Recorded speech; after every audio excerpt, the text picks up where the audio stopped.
know y'all see the OGs, they stepping down. The OGs stepping down, bro.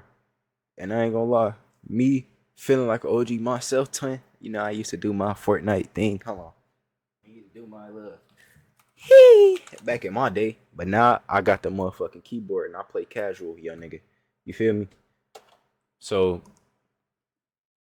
before we even get into too deep into this, y'all know I need 10 likes on this, bro.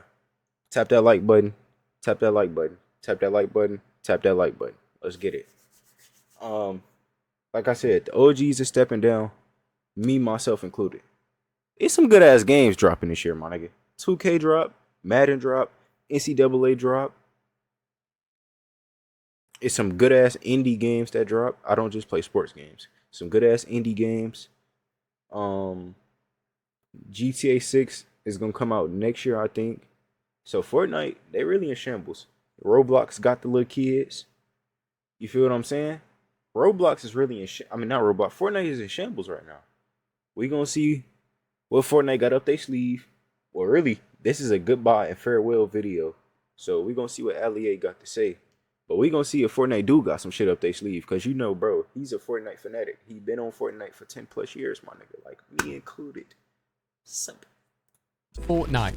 Is it time to say we get straight to it? I need y'all to lock with me. The biggest Fortnite creators in the world are making videos, putting out tweets saying lock with me. Maybe Fortnite is dying as it's reached its lowest player count in years. With Fortnite creators moving to other games, what's really going on, and is Fortnite actually dying? Having played the game myself since day one, I'm going to be talking about multiple different topics within the world of Fortnite, things that are actually going really well and things that aren't, and whether or not I am actually saying goodbye to Fortnite. Now, the biggest thing that's is it crazy that LEA don't look that much different 10 years later?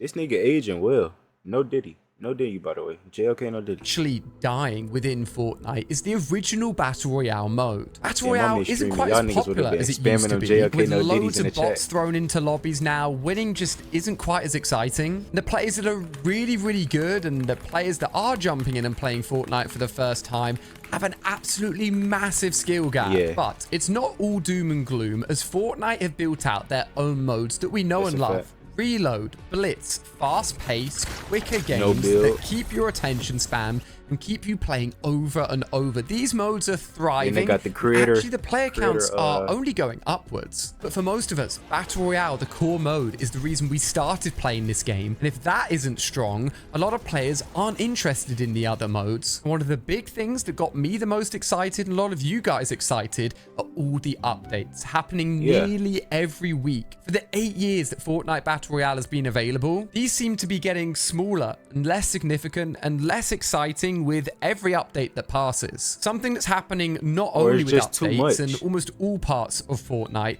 is the fact that something that would have been big and cool years ago just isn't as exciting anymore. People's standards are so high for Fortnite that even something crazy like adding in Megazord isn't getting people that excited, because we've seen things in the past like Godzilla, and each time they do something which is similar, it just can't quite keep up with what happened before. They've added so many different guns, so many unique items. It's almost as if they've run out of new things to add. And hey, being able to add so many things like they have done for 8 years is seriously impressive. And one part of updates that people always look forward to are the new skins that are coming to the item shop. And a big part of that are collaborations. Fortnite was one of the first games to hit collaborations hard with the introduction of Thanos' Gauntlet. Look, collabs really revolve Fortnite, bro.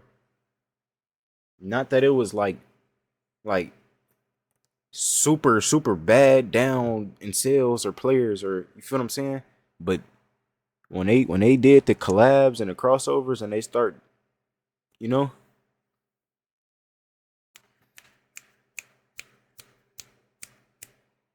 cause myself, bro, I got the KC3 skin. I got the Ice Spice skin. I got, you feel what I'm saying? I got Travis Scott, Juice WRLD. I got all of that shit, twin. I got all of that shit, twin.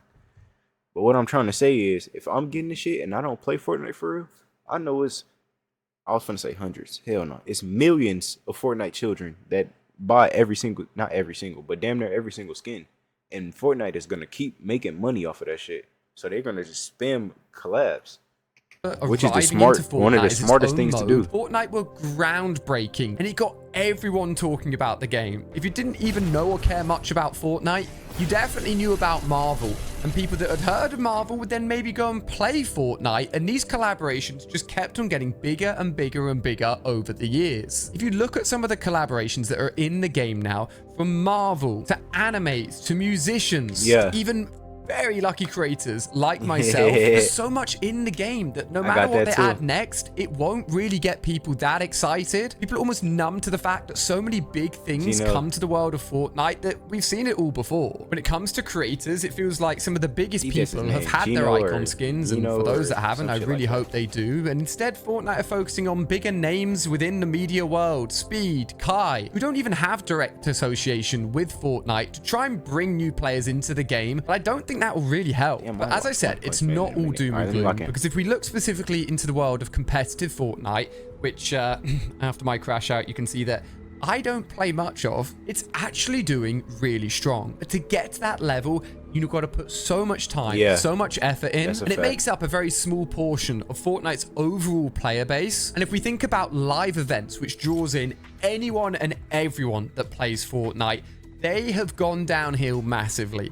In Chapter 1, these were the biggest things in the world. No other game were doing live events at the same time in every game you could jump in and experience. I streamed the Black Hole event to like 250,000 people. If you combine the live viewership and all the players that are in game, it was millions, sometimes over 10 million live players within Fortnite. But again, that effect of having done something so cool in the past, it was almost impossible to keep on making live events better and better and better. Fortnite pulled their focus away from live events, and you can tell that they just got less and less cool, less and less players tuned in, and they don't even happen very often.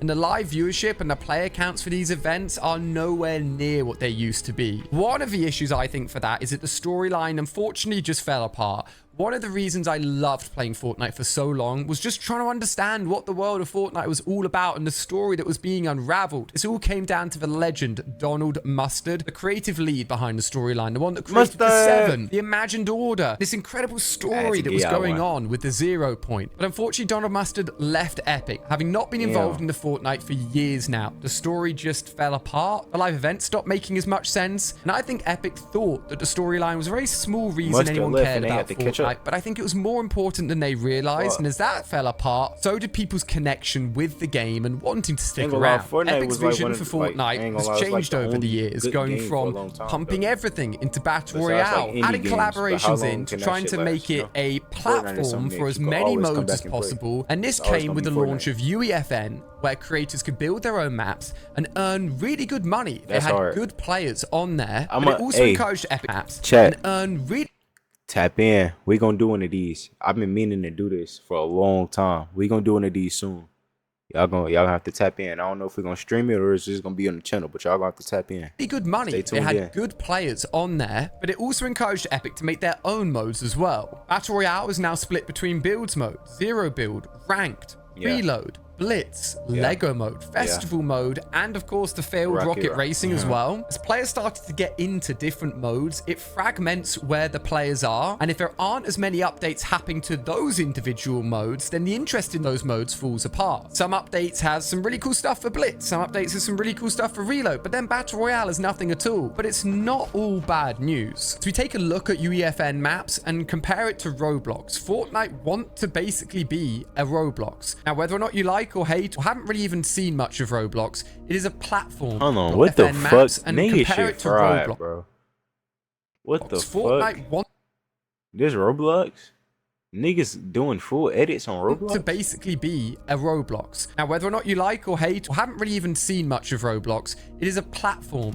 Roblox is not its own game. Roblox has games within it. So you can jump in and play Steal a Brain Rock, Grow a Garden. You can race cars. You can go to school. You can do whatever you want within those games built in Roblox. And Fortnite wanted to do the same thing. The only thing is, Fortnite in people's heads will almost always be a shooting game, and people want to play the shooting game that Epic are putting out. They don't necessarily want to play a shooting game that someone else has built. Some of the most popular shooting UFN games are just 1v1 maps with all the guns, or competitive training maps. maps. And the Like individual training maps, maps yeah. within Fortnite, I don't think have taken off quite as well as Epic Ain't gonna lie, may have Allie ain't wanted. no ball. He Best know what he maps that talking we've about. seen have literally been He know carbon exactly what he copies talking of the about. most popular Roblox maps taken over to Fortnite with a fraction of the players. The most recent success is Steal the Brain Rot, a direct copy of Steal a Brain Rot in Roblox. Roblox is hitting concurrents on the weekend of 20 million players when they do updates. God. Steal the Brain Rot on Fortnite is hitting 400,000. Comparatively, very, very small, making Roblox seem so much bigger and a lot more impressive than Fortnite, the game that used to be the biggest thing in the world. Despite a lot of these maps being copied, it's actually really incredible to see a map that's made by someone at home reach that kind of player base, as they've started to take a lot of things that have worked for Battle Royale and bring it into their own experiences. Maps are now having live events every single week, way more than Fortnite Battle Royale could ever do. They're adding in new content every week, and they're taking a lot of the formula factors that have helped Battle Royale grow and applying it to their own map in a really strategic way, which I hope to see even more creative maps come up and grow within the Fortnite universe. I do think that the Battle Royale genre is on the decline, but there's still things that can make Fortnite feel special. If they can somehow build a story back into the game to make it feel incredible again, which ties into bigger and better and more exciting live events, and work with creators like Typical Gamer who deserve an icon skin and will reflect so well on the community and the people that have built up this game. The Battle Royale mode is definitely not dead. It's slowing down, but I do see it picking up again. Without the other modes like Reload, Blitz, Zero Build, players may have left Fortnite forever, and the player counts could be even lower than they are now. These modes need to be there to keep people's interest in the overall Fortnite experience. And for maps that are being made in UEFN, I think we're only seeing the beginning, the potential of players that can be playing a game within Fortnite, so you no longer think of Fortnite as just a shooting game, but as Fortnite a platform to play any game in the world that you want. So the numbers don't look great, but I do see them picking up. And am I quitting Fortnite? No, of course not. I've got my own skin. However, I have launched a Roblox channel. If you're interested in Roblox, you can head on over there to take a look. But don't worry, I'm sticking with Fortnite, and I'm excited to see what's coming to the game next. Let me know what you think. You can click on screen here to see me unboxing and opening up one of the best Fortnite. I'm gonna just call it monk. I mean, he is, but that's kind of disrespectful. W video, big bro.